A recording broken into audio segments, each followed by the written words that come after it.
I'm so glad you found your way here tonight. Right now, billions of water droplets are floating above you, each one holding tiny secrets about how our planet breathes. You'll discover what truly happens inside those white puffs of sky. And by the end, you'll understand why clouds are Earth's most gentle teachers. Welcome to Nature's Sleep Stories. Wherever you are right now, perhaps listening to rain on your window or watching clouds drift past, allow yourself to rest in this moment of natural wonder. We'll explore 100 nature facts about clouds and weather, from invisible water vapor rising silently from oceans, to ice crystals forming 6 miles overhead, to the moment a raindrop finally begins its journey back to Earth. These calm explorations of Earth's wisdom plant seeds of tranquility in restless hearts. Feel free to like and subscribe or share a thought down in the comments. It helps others find their way here too, one sleepy soul at a time. Your presence here nurtures our growing forest of peace. Sink into your favorite resting spot now. Allow your muscles to release, each breath growing softer and slower. There's no need to remember these facts about clouds. Just notice that warm, drowsy calm washing over you, like gentle mist settling into a valley. Each moment drawing you deeper into restful, effortless sleep. Close your eyes and breathe deeply. You're resting where ancient trees whisper secrets of eternal cycles. Let your mind drift with nature's calm. And now we begin. A cloud is simply a collection of water droplets or ice crystals floating in the sky. Yet, calling it simple might overlook something quietly profound happening overhead, moment by moment, day after day. Recent atmospheric research shows clouds cover about 60% of Earth's surface at any given time. These aren't random collections of moisture. Each cloud hosts hundreds of millions of individual droplets, each reflecting sunlight, each held aloft by forces we're only beginning to fully understand. When you look up at clouds drifting peacefully across blue sky, you're watching water in the midst of its endless journey between ocean, atmosphere, and land. Clouds form when invisible water vapor in the air cools down enough to condense into tiny, visible droplets. Warmth from the sun lifts moisture upward as invisible gas. As water vapor rises higher, it encounters cooler temperatures. The air expands and cools as it climbs, following unchanging physical laws. When temperature drops to the dew point, water vapor must transform. Recent studies show this transformation happens continuously, with Earth's hydrological cycle moving roughly 125,000 cubic miles of water through the atmosphere each year. All this movement happens quietly, gently, mostly unseen. Water vapor cannot condense into droplets without something to condense on. These microscopic platforms are called cloud condensation nuclei. Research published in Nature Geoscience in 2025 confirmed that clouds are remarkably sensitive to these tiny particles. They can be dust grains from deserts, salt crystals from ocean spray, pollen from forests, or smoke from wildfires. Each nucleus typically measures less than 1 micron across. Without them, clouds could not exist. Scientists discovered in 2024 that even microplastics now serve as condensation nuclei, found in clouds above remote peaks and vast oceans. These particles act as seeds, giving water vapor a surface to begin transformation from invisible gas to visible mist. The smallest cloud droplets measure about 10 microns in diameter, roughly the thickness of a single red blood cell, or perhaps 1/10 to 1/20th the width of a human hair. Studies from the Copernicus Atmosphere Monitoring Service show that a single cubic inch of cloud can contain millions of these microscopic spheres. Surface tension holds the water together. Air pressure pushes in from all sides. Gravity tugs gently downward. These droplets are so light that the slightest upward movement of air keeps them aloft. When sunlight passes through billions of tiny water spheres, it scatters in all directions, which is why clouds appear white from below. There are 10 main types of clouds, classified by height and shape. The system we use today was created in 1802 by Luke Howard, an English pharmacist who watched the sky during lunch breaks. His simple Latin-based naming system has endured for over 2 centuries. Low clouds form below 6,500 feet and include stratus clouds that spread like blankets and cumulus clouds that pile like cotton. Middle clouds sit between 6,500 and 20,000 feet. High clouds above 20,000 feet are made entirely of ice crystals and often include cirrus in their names. Each type tells a story about atmospheric conditions. Cumulus clouds are the fair weather clouds of childhood drawings, puffy white mountains drifting across summer skies. They form when sun-warmed air near the ground rises in columns called thermals. As warm air climbs and cools, water vapor condenses, creating the cloud's visible base at a consistent altitude. The flat bottom marks exactly where air reached its dew point. A typical cumulus might span half a mile across and reach 3,000 to 6,000 feet up. Recent measurements show these clouds can form and dissipate within 15 to 20 minutes. It's a cycle as regular and peaceful as breathing, the atmosphere expanding and contracting in slow rhythm. Stratus clouds form the gray overcast that can cover the sky for hours or days. Unlike vertical cumulus growth, stratus clouds spread horizontally in uniform layers, sometimes covering hundreds of square miles. They form when moist air gradually lifts and cools, or when warm air slowly slides over cooler air near the surface. These clouds typically sit between 1,000 and 6,000 feet up. Research shows stratus formations reflect incoming sunlight efficiently while trapping relatively little outgoing heat. On days when stratus settles in, the world takes on a soft, muted quality, light diffusing evenly, eliminating harsh shadows.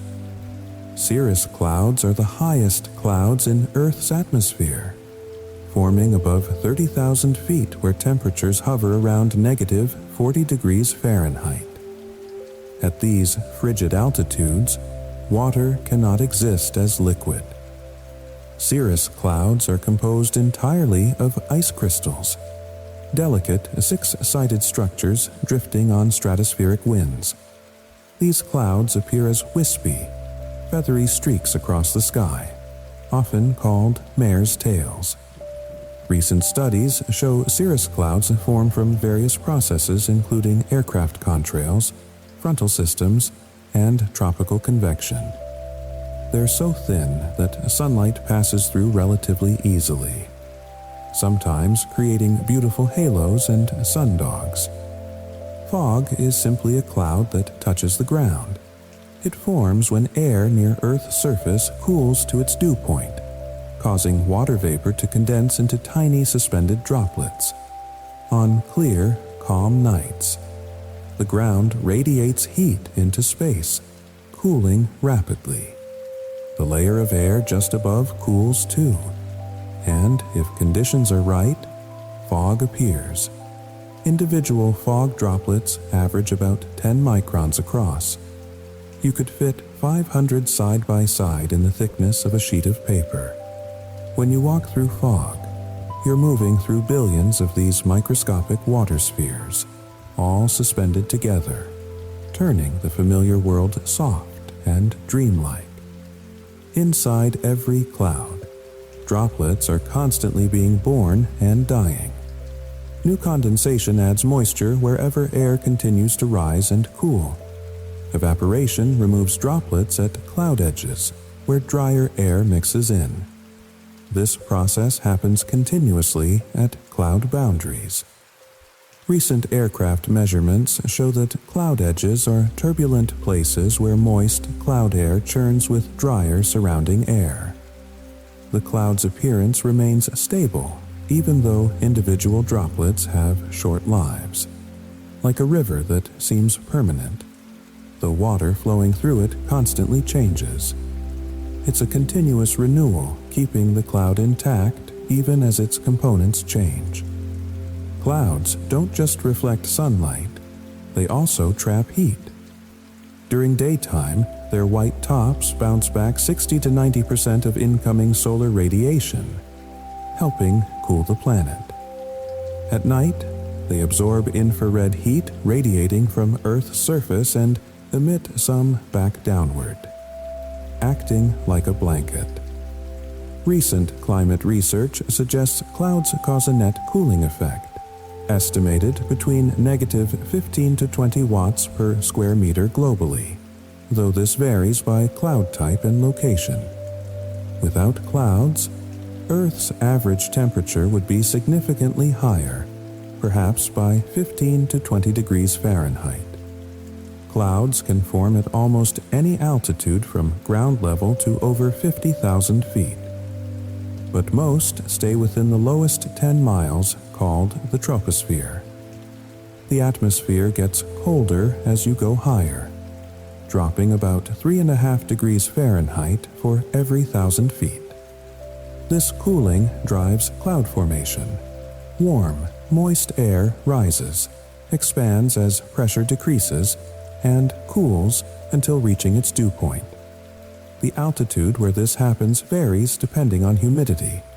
On humid days near oceans, clouds might form at just 1,500 feet. On dry desert days, rising air might climb to 10,000 feet before finally condensing. A single large cumulonimbus thunderstorm cloud can contain over 1 million tons of water. Perhaps pause for a moment with that extraordinary number. 1 million tons suspended in the air, held aloft by updrafts rushing upward at speeds exceeding 60 miles per hour. Weather radar shows these massive storm clouds can tower from as low as 1,000 feet up to 60,000 feet or more. Inside this towering column, water exists in all three states simultaneously. Liquid droplets fill lower regions. Ice crystals form in frigid upper reaches. Water vapor moves throughout, condensing continuously to fuel the storm's growth. Cloud droplets grow larger through two main processes happening simultaneously. The first is continued condensation. As droplets drift through regions of rising, cooling air, more water vapor condenses onto their surfaces. The second process is collision and coalescence. Droplets don't all move at the same speed. Larger, heavier droplets fall slightly faster than smaller ones. When a larger droplet overtakes a smaller one, they can merge into an even larger droplet. Research published in 2025 found that tiny differences in droplet size dramatically affect how quickly this collision process works. Not all clouds produce rain. Most clouds never do. Studies show typical small cumulus clouds contain droplets averaging only 10 to 20 microns across. Raindrops that reach the ground usually measure at least 1,000 microns, or 1 millimeter, in diameter. That's a size increase of 50 to 100 times. The journey from tiny cloud droplet to raindrop requires specific conditions. The cloud must be thick enough and last long enough for droplets to undergo millions of collisions.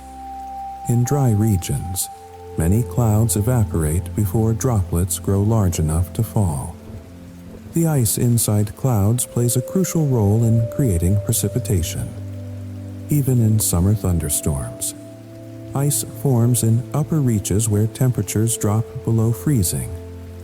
At altitudes above 15,000 feet, temperatures hover around 0 degrees or colder. Water droplets can exist in a supercooled state, remaining liquid despite temperatures below 32 degrees. But if an ice crystal forms, it creates an imbalance. Research shows ice crystals can grow faster than liquid droplets because water vapor molecules attach to ice surfaces more readily. This is called the Bergeron process. Clouds have measurable weights, even though they float. A typical cumulus cloud containing about 1 million pounds of water sounds impossible. But it's distributed over such huge volume that density becomes incredibly low. If you could gather all that water into liquid form, it would fill a large swimming pool, spread across half a cubic mile of sky. The weight becomes almost nothing per cubic foot of air. The cloud floats because the density of moist air, even with suspended water, is still slightly less than the density of drier air surrounding it. It's an exquisite balance maintained by warmth and moisture.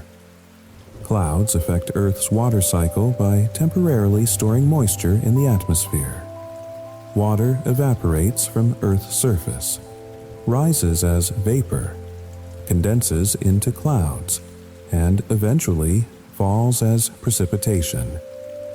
Recent measurements show water molecules spend an average of about 9 days in the atmosphere between evaporation and precipitation, though this varies from just hours in tropical storms to weeks in drier regions. The atmosphere contains roughly 3,700 cubic miles of water at any moment. The miracle is that this relatively small amount of atmospheric moisture produces hundreds or thousands of inches of rainfall annually, because the same water cycles through again and again. Different air masses create different types of clouds. Arctic air masses are cold and dry, producing thin, scattered clouds. Tropical maritime air masses are warm and very moist, generating tall, thick clouds with heavy precipitation. When contrasting air masses meet along weather fronts, the results can be spectacular. A warm front occurs when warm air gradually slides over retreating cold air. A cold front happens when cold air aggressively pushes under warm air, forcing it upward rapidly. Recent research shows understanding these air mass boundaries is crucial for weather prediction. Clouds are signposts marking invisible boundaries where different portions of atmosphere meet. Clouds near mountains behave differently than clouds over flat terrain. When wind encounters a mountain range, it has nowhere to go but up. As air rises over peaks, it cools and often forms clouds on the windward slope. Lenticular clouds are smooth, lens-shaped formations that appear to hover motionless over mountain peaks. They form when stable air flows in waves over mountains. Recent studies show these clouds are stationary relative to the ground, even though wind constantly flows through them. Watching a lenticular cloud, you're seeing motion and stillness combined. A permanent form made from impermanent components.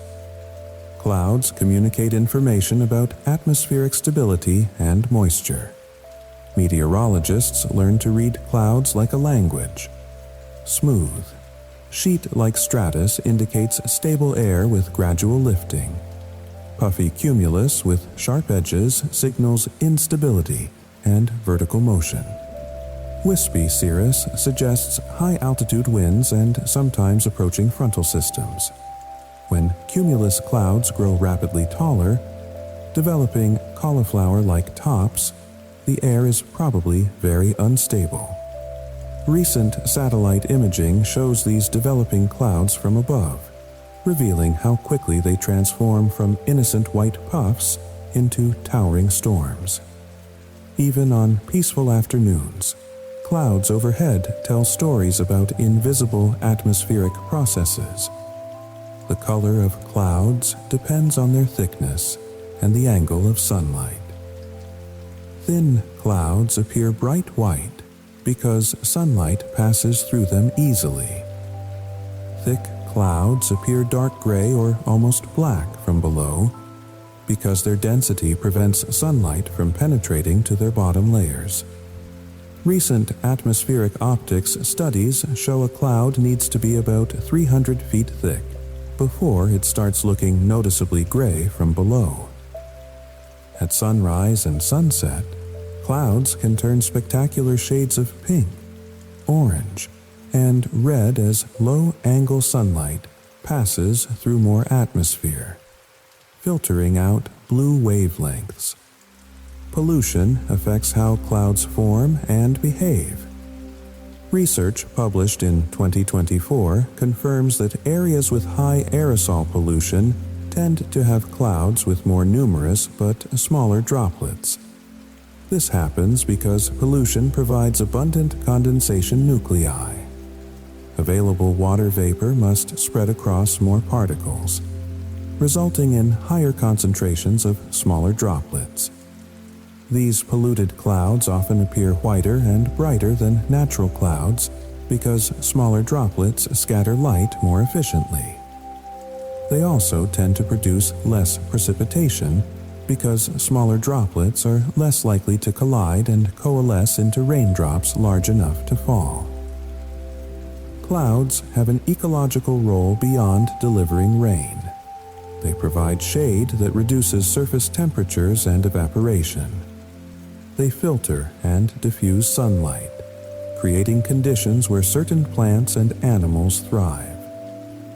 Cloud forests in tropical mountains depend on persistent cloud cover to maintain their unique, misty environments. Recent studies show some trees in cloud forests can absorb as much as 20 to 40% of their water needs directly from fog and clouds, independent of rainfall. The clouds essentially irrigate these forests by direct contact. After drifting through these first 25 insights, perhaps you're sensing that clouds are far more than simple collections of water. They are dynamic systems, constantly forming and dissolving, growing and shrinking. Recent research has revealed unprecedented detail about how these processes work. Scientists can now track individual droplets, measure cloud electricity, and model cloud behavior with supercomputers. Yet, clouds remain wonderfully mysterious in some ways.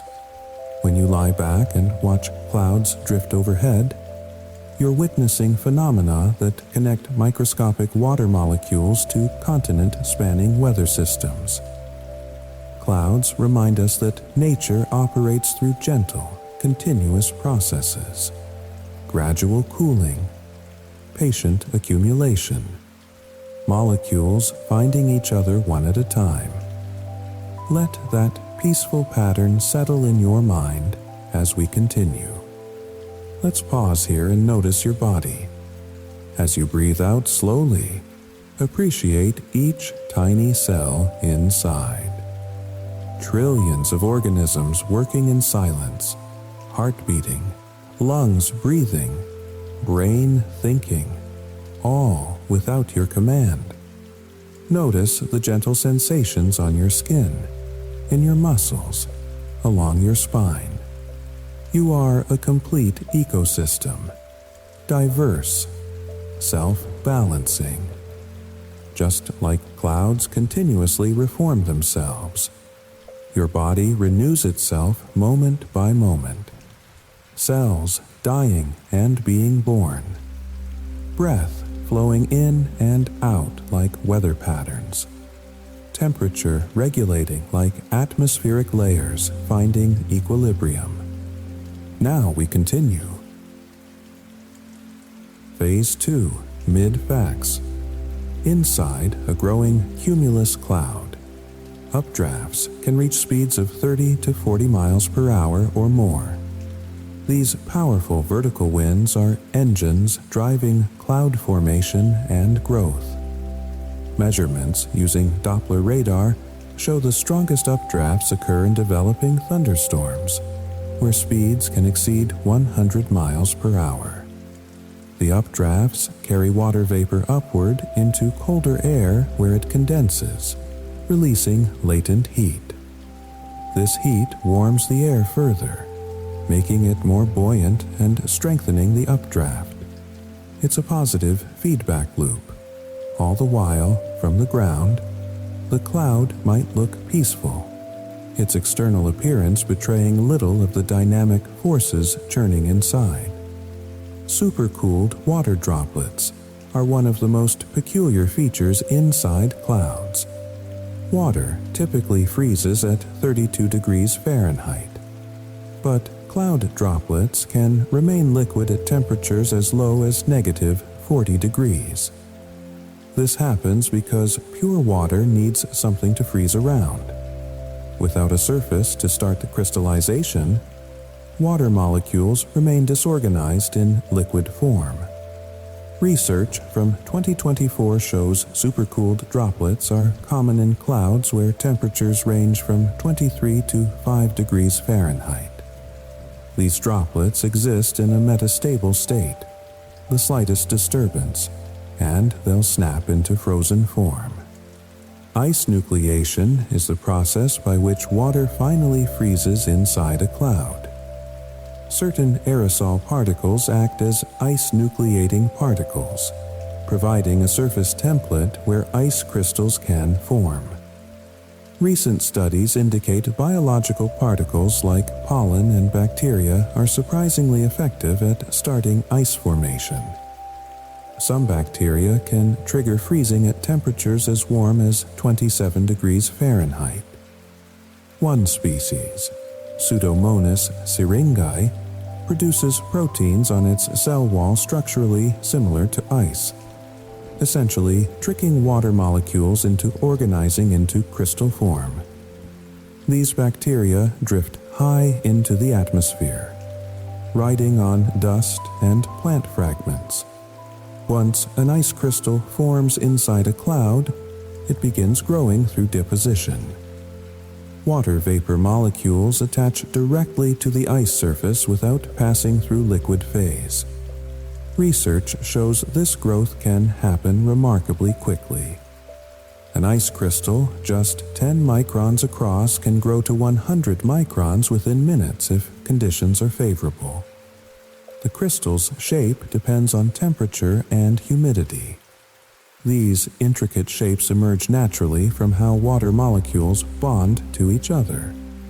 Each crystal becomes a frozen record of conditions it traveled through while growing, ensuring no two are ever exactly alike. As ice crystals grow larger inside a cloud, they begin to fall, pulled downward by gravity. If they remain in sub-freezing air all the way down, they arrive as snow. If they pass through a layer of above-freezing air thick enough to melt them completely, they reach the surface as rain. Research shows complex vertical temperature profiles create various types of frozen precipitation. If ice crystals partially melt, then refreeze. They become sleet. If they gain a coating of supercooled water that freezes on contact, they become grauple. Each form tells a story about the atmospheric layers it fell through. The interior of a thunderstorm cloud is a place of extraordinary energy. updrafts and downdrafts exist side by side, creating regions of rising and sinking air within the same cloud. Recent studies using aircraft that fly into thunderstorms show these currents can change speed and direction over distances of just a few hundred feet. Yet all this chaos serves a purpose. It's mixing and sorting cloud particles by size and weight, creating conditions necessary for precipitation and generating electrical charge. From outside, a thunderstorm looks organized and majestic. From inside, it's a maelstrom. Water exists in all three states simultaneously inside a mature thunderstorm. Liquid droplets dominate lower regions where temperatures stay above freezing. Ice crystals fill upper reaches where it's coldest. In middle levels, a mixed phase region contains both liquid and ice together. Research published in 2024 emphasized this mixed phase zone is crucial for precipitation development. The coexistence of ice crystals and supercooled droplets creates ideal conditions for rapid particle growth. The cloud is essentially a giant sorting machine, organizing water into forms that can escape its grasp and return to Earth. Clouds lose water not just through precipitation, but through evaporation at their edges. The boundary between a cloud and clear air is a zone of constant mixing. Research using high-resolution imaging shows cloud edges are fractal, with tendrils of moist, cloudy air extending into dry, clear air and vice versa. As dry air mixes into the cloud, it causes droplets to evaporate.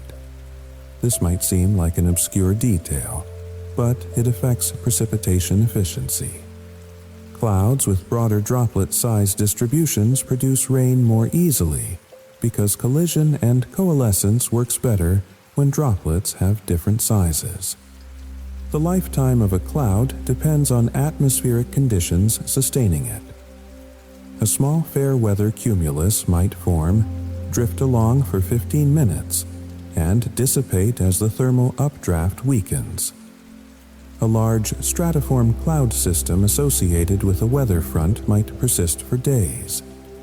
Satellite tracking shows some tropical cloud systems can circumnavigate the globe over several weeks. The cloud you see at any moment is both ancient and newborn. The water molecules have cycled countless times over Earth's history, but their current arrangement is temporary and unique. Inside clouds, not all droplets are the same size. A typical cloud contains a broad distribution, from tiny 10-micron droplets fresh from condensation to giant 50-micron droplets that have grown through collision. Research from 2025 using advanced particle imaging found these size distributions follow predictable patterns. Young clouds have mostly small droplets of similar size. Mature clouds have broader size distributions. Scientists can infer a cloud's age and stage just by measuring its droplet size distribution. It's like reading tree rings, each size category telling part of the cloud's life story. Turbulence inside clouds enhances the collision and coalescence process that grows raindrops. In perfectly still air, small droplets fall so slowly they tend to follow air currents around larger droplets rather than colliding.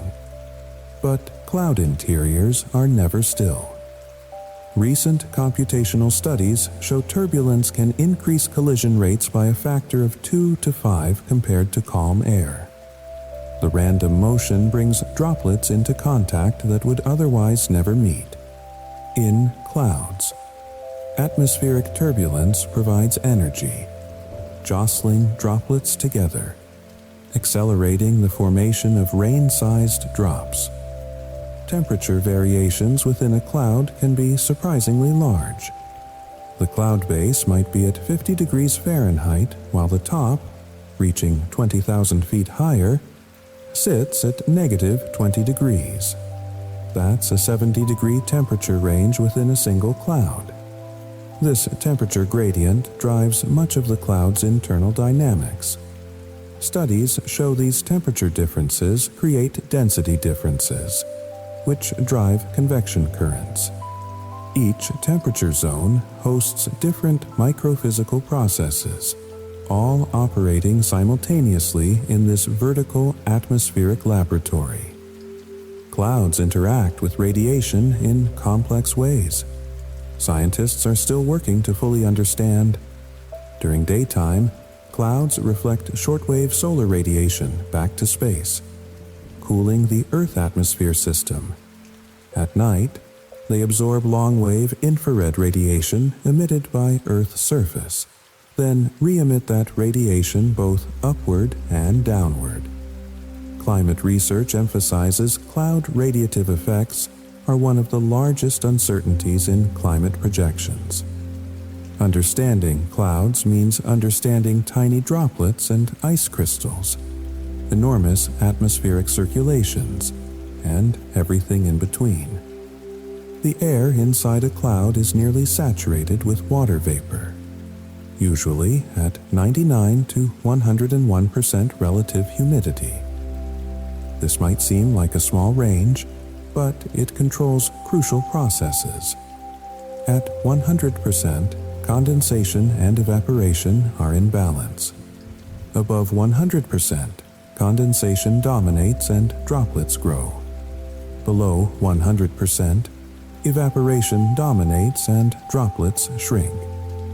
Laboratory experiments show cloud supersaturations typically reach only a few tenths of a percent above 100%. The system self-regulates, hovering near equilibrium. Clouds contain invisible passengers traveling within them. Besides water, clouds carry dust particles, pollen, bacteria, fungal spores, and now microplastics, all suspended in turbulent air. Research from 2024 confirmed microplastic particles have been found in clouds above remote locations. These tiny plastic fragments, smaller than 5 millimeters, likely serve as condensation nuclei, affecting how clouds form and behave. The atmosphere doesn't recognize boundaries. What we release at ground level eventually mixes throughout the air. When you look at a cloud now, you're seeing not just water and ice, but a sample of everything Earth's surface has released into the sky. If you're still awake, still listening to nature's quiet secrets, that means curiosity hasn't fully rested yet, and that's perfectly okay. Take a gentle breath. Feel the weight of your body settling deeper, like rain returning to earth. We're wandering through weather's gentle wisdom together, discovering how the simplest things, water and air, create all this beauty. There's no rush, no destination, just the peaceful drift of learning and letting go. And we'll keep going, slowly. Precipitation doesn't fall the moment rain-sized drops form. They must escape the cloud's updrafts first. In a vigorous cumulus cloud with strong vertical motions, even large raindrops can be suspended or carried upward against gravity. Research shows raindrops need to reach about 2 millimeters in diameter before they can reliably fall through typical updraft speeds. Smaller drops get caught in rising air and carried back up. This is why the first raindrops from a developing thunderstorm often arrive suddenly. The cloud has been forming rain-sized drops for minutes or hours, held inside by updrafts. Virga is rain that falls from a cloud but evaporates before reaching the ground. It appears as dark streaks beneath a cloud base, fuzzy curtains of precipitation that seem to dissolve into air halfway down. This happens when rain falls through very dry air below the cloud. Measurements show virga is common in dry climates, where air near the ground has very low relative humidity. As raindrops fall, they evaporate from their surfaces. If the air is dry enough and the distance long enough, the drops can evaporate completely before they land. The shape of raindrops is not what you might imagine. Small raindrops, less than 1 millimeter across, are nearly spherical, held together by surface tension. But larger raindrops become flattened on the bottom by air resistance as they fall. High-speed photography shows drops around 4 or 5 millimeters across look like hamburger buns, rounded on top and flat beneath. The largest drops, approaching 6 or 7 millimeters, become unstable and break apart. This is why raindrops have a maximum size. The classic teardrop shape with a pointed bottom doesn't actually occur in nature. Drizzle is different from rain. It consists of tiny droplets less than half a millimeter in diameter that fall very slowly, almost drifting down. Studies show drizzle typically forms in shallow stratus clouds without strong updrafts. Because drizzle drops are so small, they have very low terminal velocity, around 1 to 2 miles per hour. They seem to hang in the air, barely descending. You can walk through drizzle and barely get wet. Yet, over time, drizzle can deposit significant moisture. Its small drops penetrate vegetation easily, watering the ground gently without the erosive impact of larger raindrops. Terminal velocity is the speed at which a falling object stops accelerating. For raindrops, terminal velocity depends on size. A small drizzle drop reaches terminal velocity at about 2 miles per hour. A medium raindrop around 2 millimeters across falls at about 14 miles per hour. The largest raindrops, near 5 millimeters, can fall at around 20 miles per hour. Measurements confirm these speeds are surprisingly slow. Raindrops, with their small mass and large surface area, reach equilibrium quickly. For a typical raindrop falling from a cloud 5,000 feet up, the journey to ground takes about 5 to 7 minutes. Cloud seeding is an attempt to modify weather by introducing materials into clouds to enhance precipitation. The most common method involves dispersing silver iodide crystals, which act as artificial ice nucleating particles. Research published in early 2025 examining cloud seeding operations in South Korea found variable results. In optimal conditions, when clouds already contain supercooled water, seeding increased precipitation by about 20 to 30% during summer months. Though effects were minimal in winter, the technique remains heavily dependent on atmospheric conditions. Clouds can form instantly under certain conditions. When a humid air mass encounters a cold surface or much colder air, condensation can occur almost immediately. Aircraft contrails are another example of rapid cloud formation. Hot. Water, rich exhaust from jet engines, mixes with frigid air at high altitude. If surrounding air is humid enough, water vapor condenses immediately into ice crystals. Research shows these contrails can persist for hours, spreading into thin cirrus clouds if conditions are right.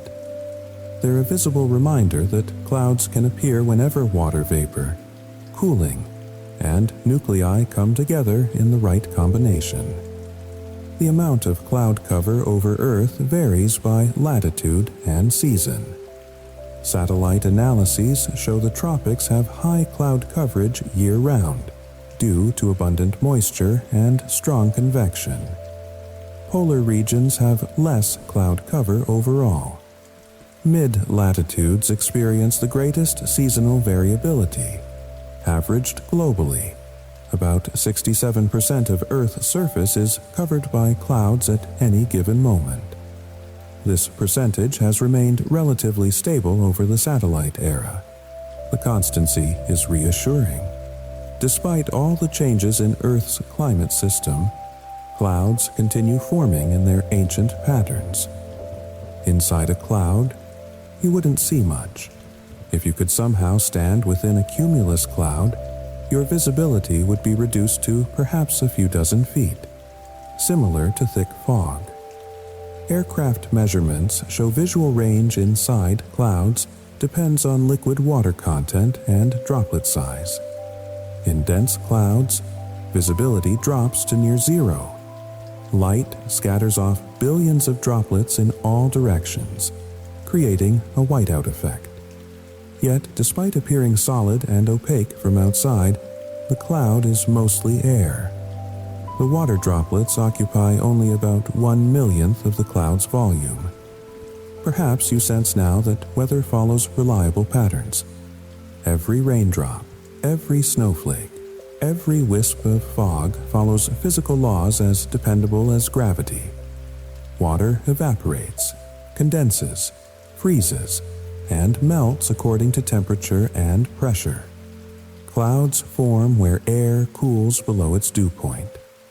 Precipitation falls when droplets grow heavy enough to overcome updrafts.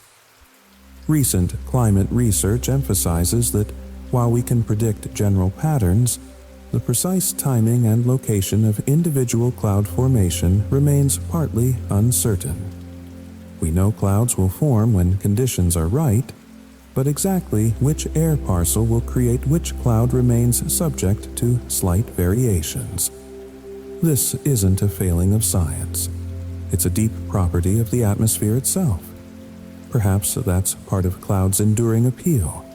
They follow rules, yet retain spontaneity.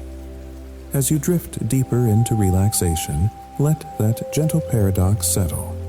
Order and surprise, predictability and wonder. Clouds contain them all. And imagine, even when everything seems empty, space is always full of waves, vibrations, invisible energy. The space around you, the air you're breathing, contains water vapor you cannot see, waiting to become visible as clouds when conditions shift. Above you, millions of water droplets float together, each one held by forces you cannot feel, each one reflecting light you do not notice consciously. Imagine you're floating on a calm lake of air. Beneath the surface, there's always gentle current.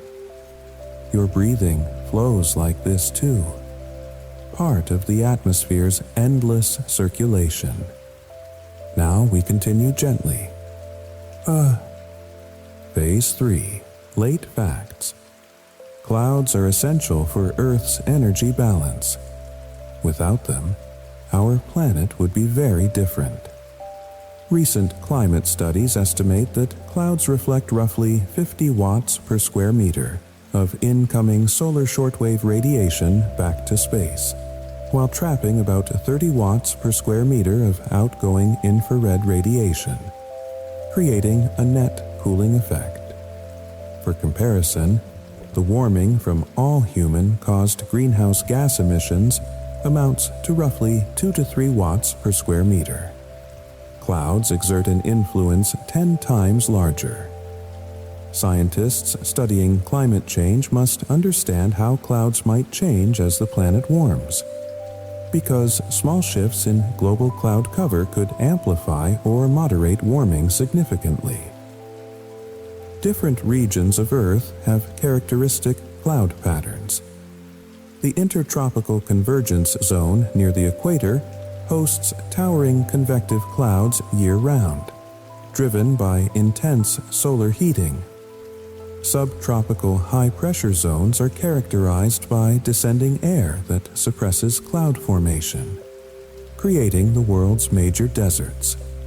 Mid-latitude storm tracks bring alternating periods of clouds and clear skies.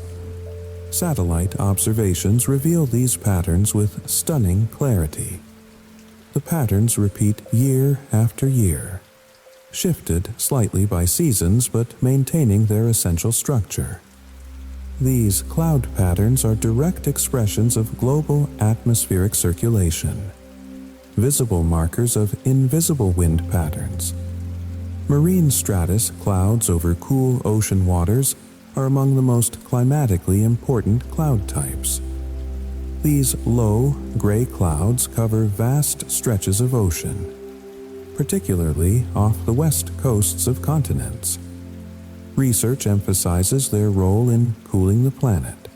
Because they're low and thick, they reflect a large fraction of incoming sunlight while trapping relatively little outgoing infrared radiation. These clouds form when warm. Moist air moves over cooler ocean water. The air cools from below. Water vapor condenses, and a persistent deck of stratus forms. Clouds affect the global water cycle by storing water temporarily and transporting it across distances. Water evaporated from tropical oceans might condense into clouds, drift hundreds or thousands of miles with prevailing winds, and eventually precipitate over land. Studies using isotope analysis can trace water's geographic origin through the atmosphere. Scientists can sample rainfall and determine whether its water came from local evaporation or distant sources. This long-distance water transport is crucial for many ecosystems. Clouds are vehicles carrying water on these journeys, moving moisture across latitudes and longitudes. Climate change is already affecting cloud patterns in measurable ways. Recent analyses of satellite data spanning several decades show subtle shifts. Some studies suggest high-altitude cloud tops may be rising slightly as the troposphere expands, though regional patterns vary considerably and uncertainties remain. Low-altitude cloud cover over some subtropical oceans has decreased, possibly related to warmer sea surface temperatures. These changes are small, typically a few percent over several decades, but their radiative effects could be large. Scientists call these cloud feedbacks, and they represent one of the largest uncertainties in climate projections. Some clouds have surprising biological effects. Dust storms in Africa lift mineral-rich soil particles high into the atmosphere. Winds carry these particles across the Atlantic Ocean, where they eventually settle over the Amazon rainforest, delivering phosphorus and other nutrients. Studies show roughly 27 million tons of Saharan dust cross the Atlantic each year, with clouds helping transport and distribute it. The dust particles also serve as cloud condensation nuclei. It's a fascinating connection between desert soil, clouds, ocean, and rainforest, linking ecosystems across thousands of miles. Lightning forms inside cumulonimbus clouds through electrical charge separation. Research published in 2025 revealed new details. Ice particles colliding in the mixed phase region exchange electrical charge. Recent findings suggest ordinary ice has flexoelectric properties, meaning it generates electricity when bent or unevenly deformed. Generally, smaller ice crystals become positively charged, while larger graupel becomes negatively charged. The updrafts carry lighter, positively charged particles upward while heavier. Negatively charged particles settle toward the cloud's middle levels. This separation creates an electric field that can reach millions of volts per meter. Lightning releases tremendous energy in a fraction of a second. A typical lightning bolt carries about 30,000 amperes of current and heats the air in the channel to roughly 50,000 degrees Fahrenheit, about 5 times hotter than the sun's surface. The rapid temperature rise causes explosive expansion of air, creating the shock wave we hear as thunder. Recent research found that lightning flash rates correlate with cloud ice content. Clouds with ice fractions between about 40 and 60% produce the most lightning. Thunder and lightning teach us about the speed of light versus sound. We see the flash almost instantly because light travels at 186,000 miles per second. Sound travels much slower, at about 760 miles per hour. By counting seconds between flash and thunder, you can estimate the lightning's distance. 5 seconds means 1 mile away. Recent studies using specialized radio antennas can detect electromagnetic pulses from lightning strikes hundreds of miles away. But the ancient method of timing thunder still works perfectly. Clouds can affect human mood and behavior. Research in psychology has found correlations between cloudy weather and changes in mood for some people. Reduced sunlight can affect circadian rhythms and serotonin levels. However, the effect varies greatly among individuals and cultures. Recent studies suggest what matters more than cloudiness itself is the mismatch between expected and actual weather. In some ways, clouds test our flexibility, our ability to accept the atmosphere's variability rather than demanding constant blue skies. Learning to be okay with clouds might be a small lesson in acceptance. Aviation depends critically on understanding clouds.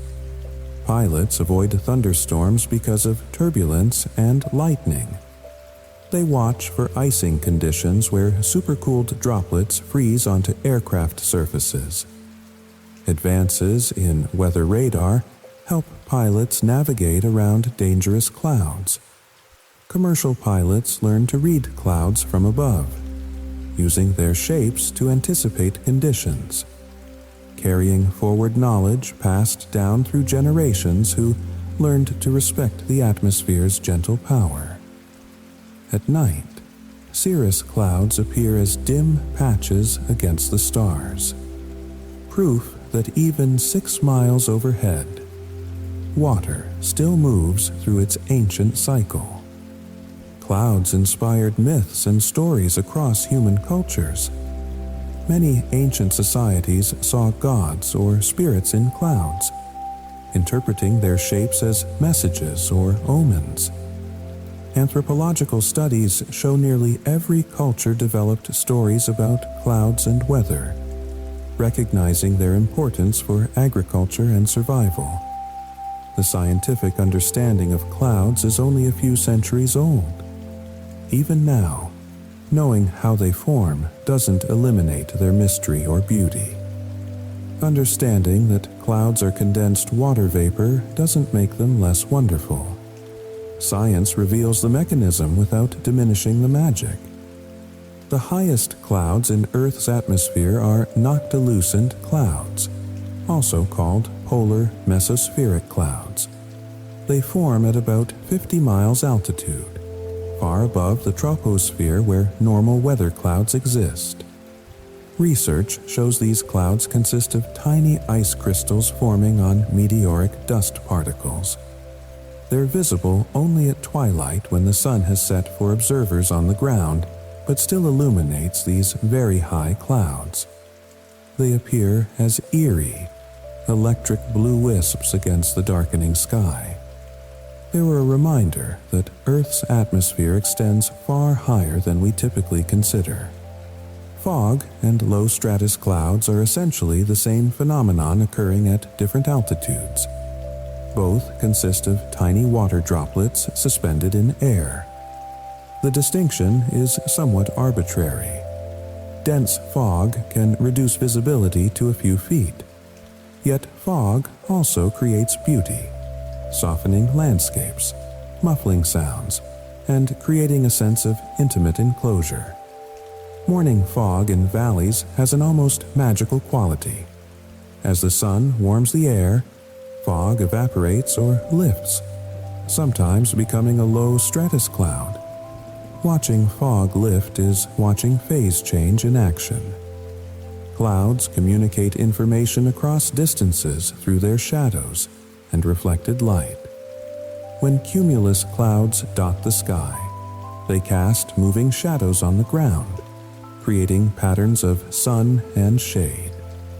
Satellite imagery shows these shadow patterns can be detected from space, used to infer cloud height and thickness. At sunset, clouds far from the observer can catch light long after the sun has dropped below the local horizon. Sailors and farmers learned to read these signs, using distant clouds to predict approaching weather. The water in clouds is recycled countless times. A molecule of water that falls as rain today might evaporate tomorrow, become part of a cloud next week, and fall as snow next month. Over Earth's 4 billion-year history, water molecules have cycled through oceans, atmosphere, ice sheets, and living organisms countless times. With an average atmospheric residence time of about 9 days, a single molecule might complete its journey from ocean to cloud to rain and back perhaps 160 billion times since water first formed on our planet. Artificial clouds have been created intentionally by humans beyond just cloud seeding. Cooling tower plumes from power plants are essentially human-made clouds. Water vapor condensed by the cooling process.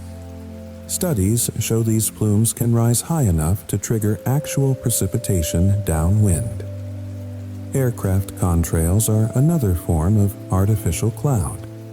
Cities tend to have slightly different cloud patterns than surrounding rural areas due to heat islands, pollution providing extra condensation nuclei, and different surface roughness affecting airflow. Clouds store energy in latent heat. When water evaporates, it absorbs energy from the environment. Thermodynamic studies show every gram of water absorbing about 2,260 joules of energy to evaporate. When the vapor later condenses to form clouds, that energy is released as heat. This heat release warms the surrounding air, making it more buoyant, driving the updrafts that sustain thunderstorms. Hurricane formation depends critically on latent heat release. Clouds are active players in atmospheric energetics, moving energy from surface to altitude. The edges of Earth's seasons are marked by changing cloud patterns. Spring arrives with increasing cumulus development as warming land generates thermals. Summer brings towering thunderstorms fueled by intense heat and moisture. Autumn sees frontal systems bringing stratiform clouds. Winter features persistent low stratus in many regions. Climatology studies show these seasonal cloud patterns are predictable and repeating. Yet each year varies in details. People living in temperate latitudes instinctively recognize seasonal cloud patterns. Clouds mark time, measuring out the seasons as reliably as any clock. Clouds affect ecosystems by moderating temperature and humidity. Research shows cloud cover reduces daytime maximum temperatures by limiting solar heating. It also raises nighttime minimum temperatures by reducing radiative cooling. The result is a narrower daily temperature range under cloudy skies. Many organisms prefer stable temperatures. Entire ecosystems in tropical mountains depend on persistent cloud cover for moisture and temperature stability. Clouds are not separate from the living world. They're part of the environmental conditions that shape which species thrive where. Glaciers and clouds interact in interesting ways. Clouds can form directly over glaciers as cold air flowing off ice meets warmer air in valleys. Studies in alpine regions show cloud cover affects glacier melting rates significantly. Clouds reduce incoming solar radiation, slowing glacier retreat. The relationship goes both ways. Glaciers affect local cloud formation by cooling and humidifying air passing over them. In warming climates, many mountain glaciers are shrinking, which will change local cloud patterns. It's one of many ways climate change creates cascading effects through interconnected Earth systems. Ocean clouds and land clouds behave differently because of different surface properties.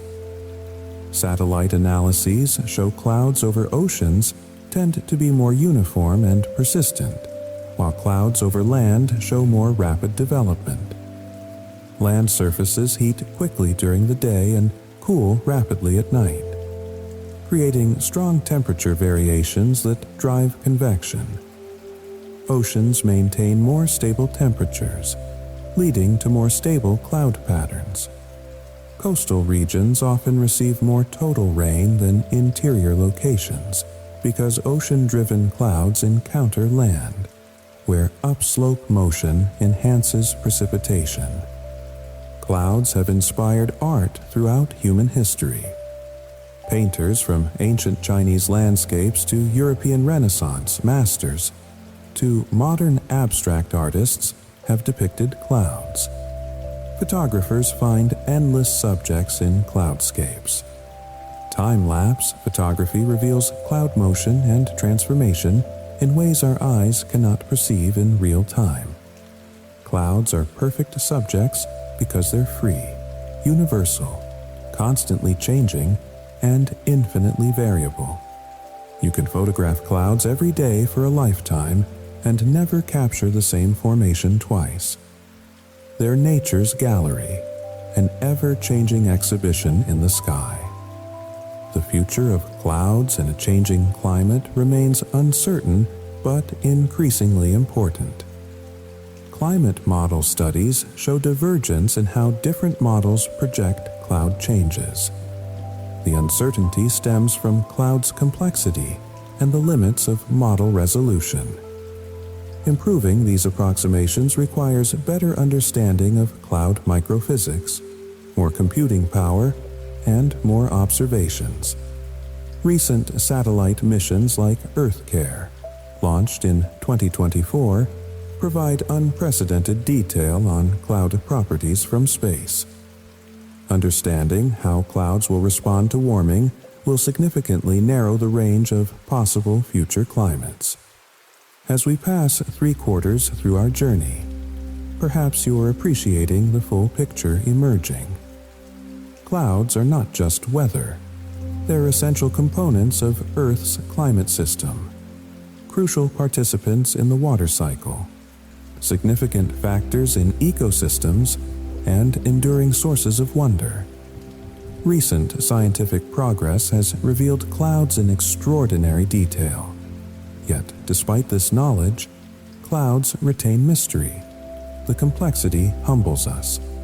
Clouds remind us that nature operates through interconnected processes spanning vast ranges of scale. They demonstrate that simple components following simple rules can create immense complexity. Water, air, temperature, that's all you need. But from these basic ingredients emerge patterns that have shaped Earth's surface, supported life's evolution, and captivated human attention for as long as we've had eyes to look upward. You might be feeling tired now. That's perfectly fine. Breathe slowly. Feel the cycles. Water evaporates from oceans. Water rises as vapor. Water condenses into clouds. Water falls as rain. All are circles. cycles, endless flows. Like your breath, inhale, exhale, inhale, exhale. A small cycle within the vast atmosphere. You are also part of that eternal movement. You don't need to hold on to anything. Let everything unfold in its perfect order, like water moving through its phases, unhurried, unresisting, simply existing. Most matter, from a grain of sand to a cloud, is mostly empty space. Even the cloud droplets floating above you are more space than water. So let go. Let all pressure, all worry dissolve, like mist particles floating, drifting in gentle air. We're almost there now. Phase 4. Wind down facts. Clouds teach us about impermanence. They form, exist briefly, and dissipate. No cloud lasts forever. Philosophical reflections on atmospheric science note this parallel with human experience. Watching clouds reminds us of this truth gently. Nothing solid persists unchanged. Everything flows. Clouds don't resist their dissipation. They simply transform, becoming something else. The cloud's ending is not truly an ending, but a transition. And maybe we can learn from that acceptance, that flowing from one state to another without struggle. Watching clouds can be a form of meditation. You simply lie down, look up, and watch. No goal, no analysis, just observation. Mindfulness research shows activities promoting present moment awareness, reduce stress, and improve well-being. Clouds are ideal objects for such attention. Time can slip away while cloud watching. The mind quiets. Worries fade. You become absorbed in pure perception.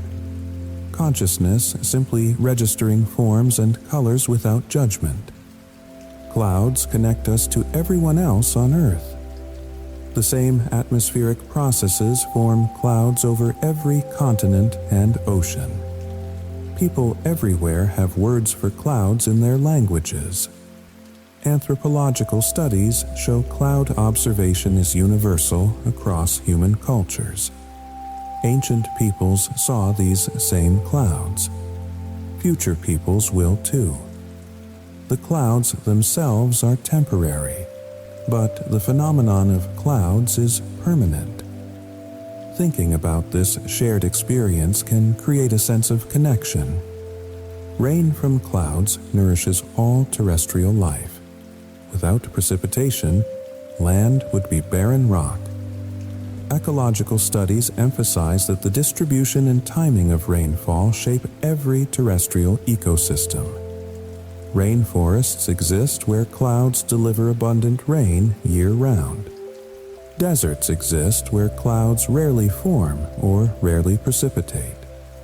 Each pattern of cloud and precipitation creates different ecological opportunities. Life on land fundamentally depends on clouds doing their work. Clouds represent transformation.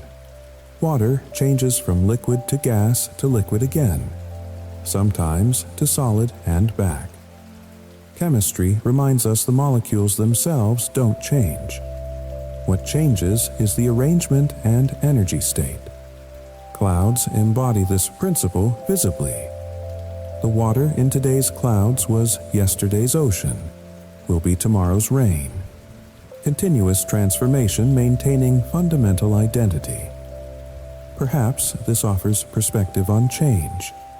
The essence persists even as form shifts.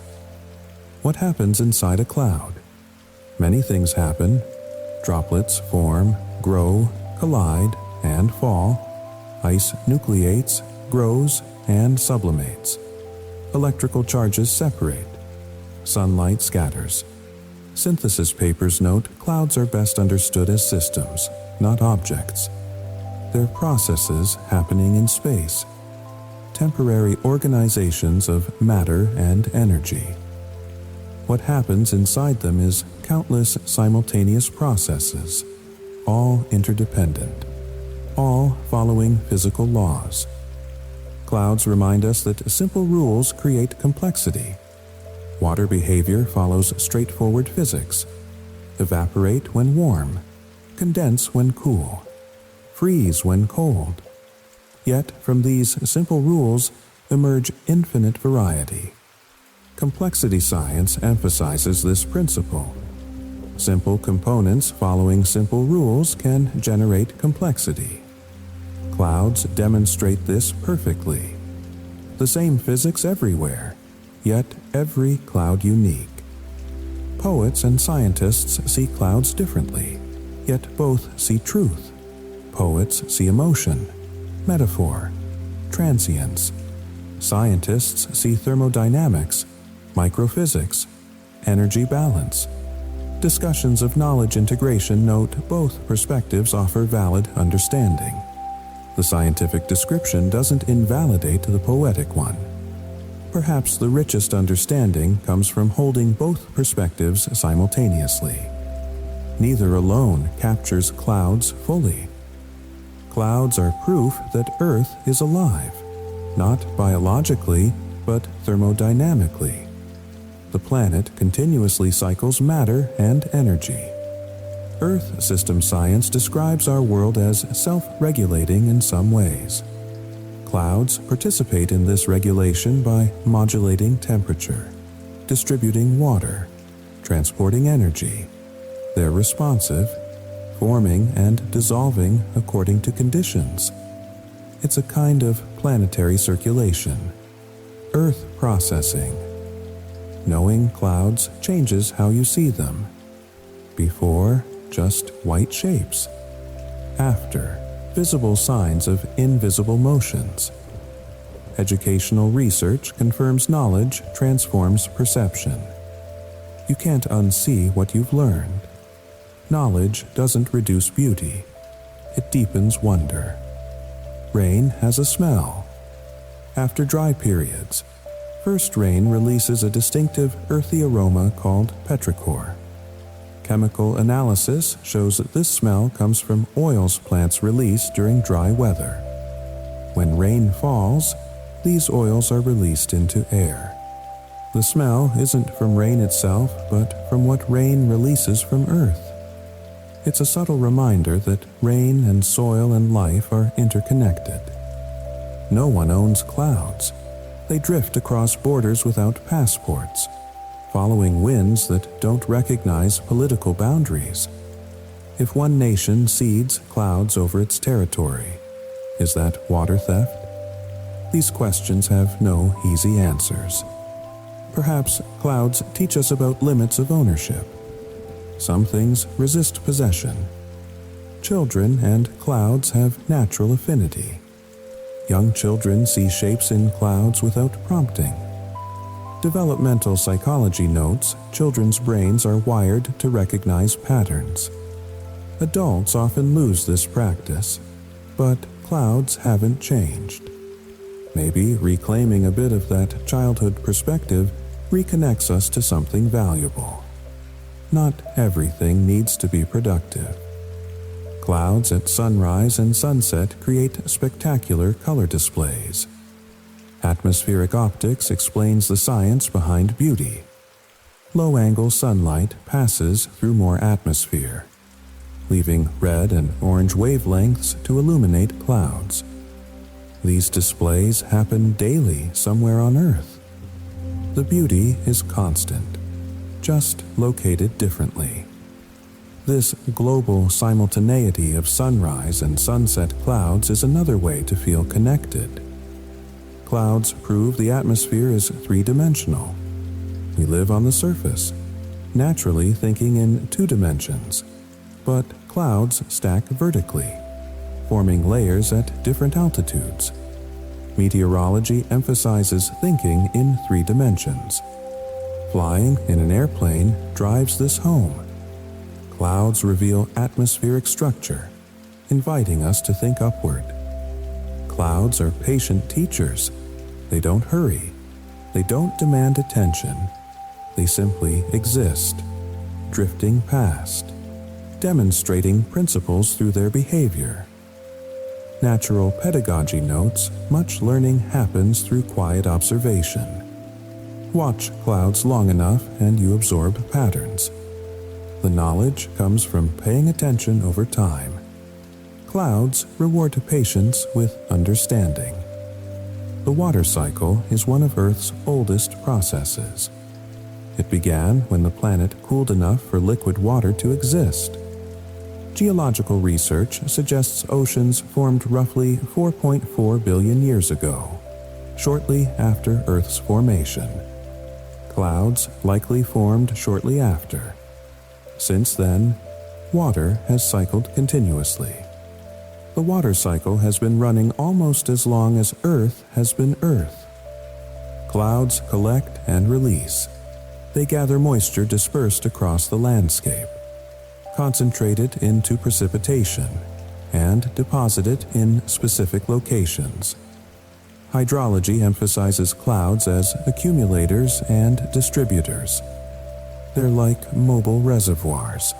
A single thunderstorm might gather moisture from hundreds of square miles over days, then release it over a few square miles in an hour. Every cloud is temporary, yet clouds are permanent. Individual formations come and go, but clouds as phenomenon persist. Philosophical discussions explore this distinction, like a river, always changing its water yet remaining the same river. We're temporary individuals participating in ongoing processes larger than ourselves. We're both unique and part of patterns that transcend us.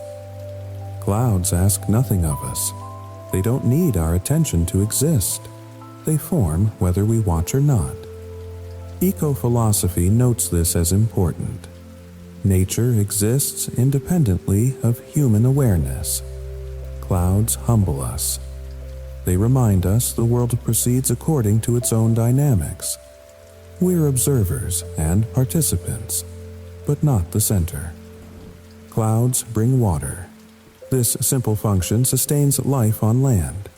Without precipitation, terrestrial ecosystems could not exist.